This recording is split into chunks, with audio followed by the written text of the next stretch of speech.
今日兩篇讀經，每一篇我都帶出一個意思啦。每篇好難將佢擺埋一齊嚇，但係每一篇都帶出一啲好靚嘅信息俾到我哋。作為今日嘅基督徒，睇完呢啲讀經之後，其實睇聖經往往就係咁。聖經嘅好處就係天主嘅聖言，乜嘢時候、乜嘢環境、乜嘢人都有唔同嘅反應。所以都讓我哋睇今日呢段讀經俾到啲乜嘢啟示我呢？第一篇係講佢哋選擇巴爾納伯同保祿，然後派遣佢哋出去。淨係憑呢一個咁樣嘅記載，俾到啲乜嘢啟示我哋？呢度就話係聖神派遣佢哋。呢個係我哋教會嘅一個習慣嚇，係唔係我哋自己做選擇？我哋係聽聖神嘅派遣。好似我哋今日，比方我哋選教宗啊，嚟自世界各地嘅人，咁憑乜嘢相信佢哋選嘅係啱呢？聖神通過佢哋點樣選擇一個好嘅羅馬主教出嚟呢？今日呢段聖經就讓我哋睇到，當我哋做選擇嘅時候，呢度講咗一啲嘢，即係話呢個教會團體喺選擇之前係祈禱、禁食兩個好重要嘅嘢。點解祈禱同禁食咁重要呢？記得福音記載有一次門徒出去宣講驅魔嘅時候，驅唔到魔，唔成功，就帶到去耶穌面前，話你啲門徒唔得喎。咁耶穌梗係得啦，驅魔，驅完魔之後，啲人就問耶穌：點解我哋唔得，你得呢？點解我哋唔得？耶穌講咗一句話：呢啲魔鬼係要靠禁食同祈禱先至可以驅到。表示啲乜嘢嘢？藉住禁食同祈禱，你接觸到天主，係天主嘅能力去驅魔。記住，唔係你驅魔。所以有時門徒一路都好成功地驅魔，慢慢以為係自己驅魔，忘記咗力量唔係嚟自佢哋，係嚟自天主。嚟自天主嘅聖神，你接觸到天主聖神，你只有咁樣嘅力量去驅魔。而接觸天主聖神係靠過禁食同祈禱。禁食嘅意思，其實我哋都有禁食嚇，好多時。不妨問下點解要禁食啫？禁食嘅意思喺邊一度？記住，禁食唔係為可以減肥啊，或者健康嘅理由我禁食啊，或者話啱啱撞到四旬期啊，咁係教會叫我禁食，咁冇意思噶。禁食係叫你藉住少少外在嘅克制、克己啊，藉住一個咁樣嘅行為，外在嘅行為，幫助你接觸到天主，接觸到天主至係禁食嘅理由。禁食接觸唔到天主咧，其實禁食係嘥咗，所以都讓我哋下一次禁食嘅時候都能夠記得呢一點。我之所以禁食，喺四旬期教會叫我哋星期五守齋啊，係教我哋藉住一個少少外在刻苦嘅行為，幫助你嘅內心接觸到天主。主要嘅原因係咁，所以呢度都係一樣嚇。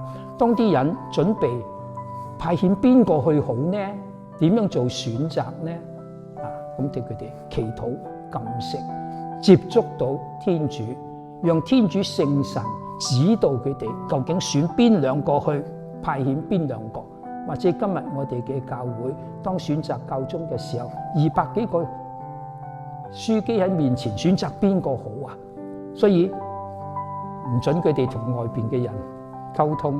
關閉佢哋喺梵蒂岡裏邊啊，直至到你選咗先準出嚟，收晒你啲手機，唔可以同外界接觸。你喺度祈禱禁食，藉住呢啲祈求聖神幫助你選擇一個天主嘅。總之呢個選擇唔係我哋嘅，係天主嘅選擇，好似今日天主嘅選擇啊，所以都讓我哋幫到我哋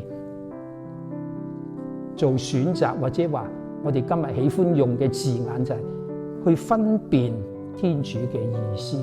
點樣可以分辨到 discernment 啊嘛？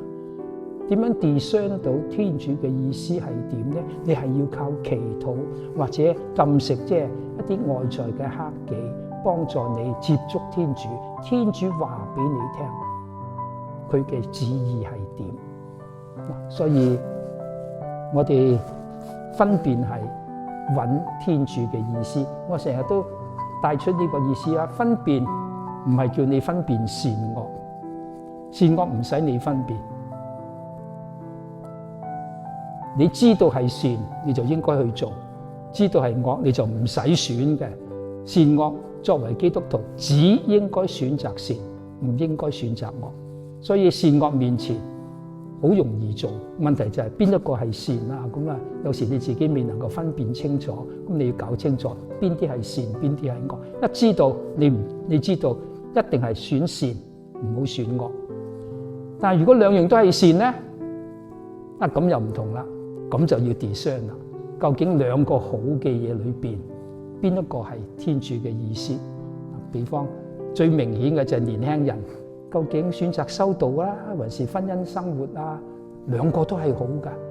天主，你叫我做邊一樣呢？嗱，你要做 discernment。所以記住 discernment 唔係 discern 善惡噶 ，discernment 係話兩個都好，邊一個只係天主要我哋選嘅，我願意承行天主嘅旨意，你先至去做 discernment。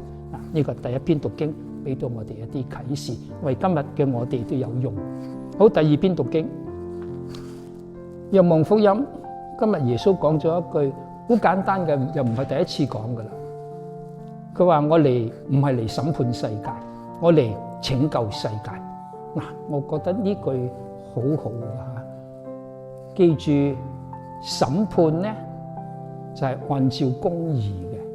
你哋中間都好多讀 law 噶吓，讀 law 嗰啲就知道犯咗罪咁就罪有應得啦，公義要罰你哋咁呢個係審判。但耶穌話我唔係嚟審判噶，我唔係做呢一樣嘢，我嚟係拯救。審判係講公義，但係公義唔係福音嚟噶。公義係我哋人作為人應該實行嘅、履行嘅底線嚟嘅啫。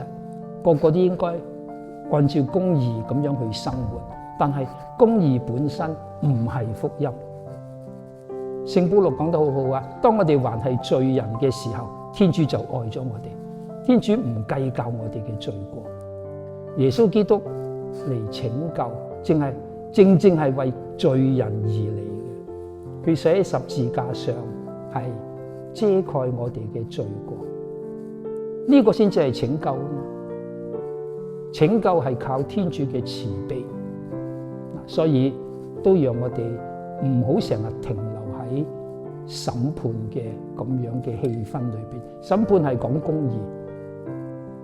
保祿所宣講嘅福音就係讓我哋知道，天主唔係按公義地對待我哋，因為耶穌基督嘅緣故，佢係慈悲對待我哋，慈悲就係福音。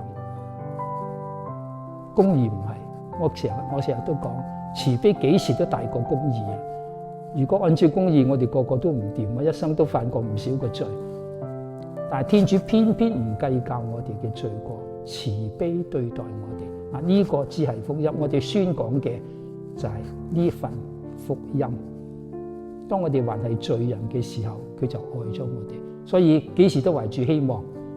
乜嘢人離開咗教會幾耐好耐冇再接觸天主啦，等等，我哋相信天主都係慈悲嘅對待佢哋。只要佢哋有一日相信耶穌基督嘅話，仍然係可以得救。所以都讓我哋作為今日21世紀嘅基督徒，時時記得天主嘅慈悲，唔好成日記住審判啊，天主會罰你啊，千祈唔好咁教你哋嘅下一代啊，唔好嚇你嘅下一代，你咁唔乖呢，天主會罰你嘅。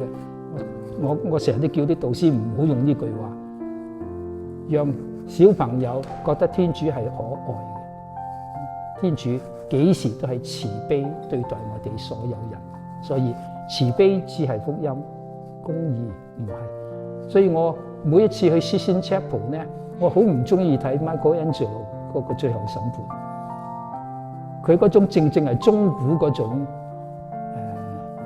靈修，強調審判。審判即係強調審判，即係有啲係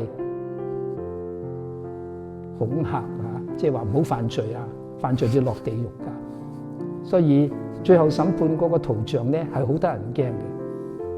耶穌係望住左邊嘅人係落地獄嗰班，隻眼咧就即係好似嚴厲嘅眼光望住，隻手舉起，好似要掟打佢哋入地獄咁啊。然後右邊咧就聖母望住上天嘅人嚇，所以個個都認為聖母只係慈悲，耶穌就係好嚴厲。呢個係錯誤嘅靈修，完全錯嘅。耶穌基督只係慈悲嘅，所以唔應該。但係嗰陣做嘅時代係中古啊嘛，所以嗰種靈修係好強調審判，甚至你有人用啲好微細嘅嘢睇佢嘅最後審判咧，其中有兩個天使好突出地，一個捧住本大書，一個捧住一本小書。小書咧就係向住右邊嘅，大書咧就向住左邊，即係話呢個生命冊啊，罰落地獄嘅咧係咁大本，咁多人落地獄嘅，但係升天堂咧得本細細嘅書，即係話嗰種靈修就通過藝術表達咗出嚟啊！即係話天主係會罰嗰啲惡人，天主賞賜呢啲好人升天堂啊！呢個我打手板嘅，呢啲靈修係完全違背咗福音嘅精神。耶穌講到明，我哋唔係審判，我哋係拯救啊！所以今日都讓我哋21世紀20年代嘅教友啊，感受到天主對我哋每一個人嘅慈悲。感受到慈悲，你先至有平安，先至有喜樂。感受到審判呢，只會你有恐懼，但係喺愛內係唔應該有恐懼。今日都讓我哋耶穌講到明，我哋係拯救，唔係審判。都讓我哋記得聖經嘅話，耶穌基督嘅話最可靠啊！我哋堅持主係慈悲地對待我哋每一個人，即使我哋離開咗教會好耐嘅親友都好，我哋都相信天主係慈悲對待佢哋。因父及子及聖神之名，阿們。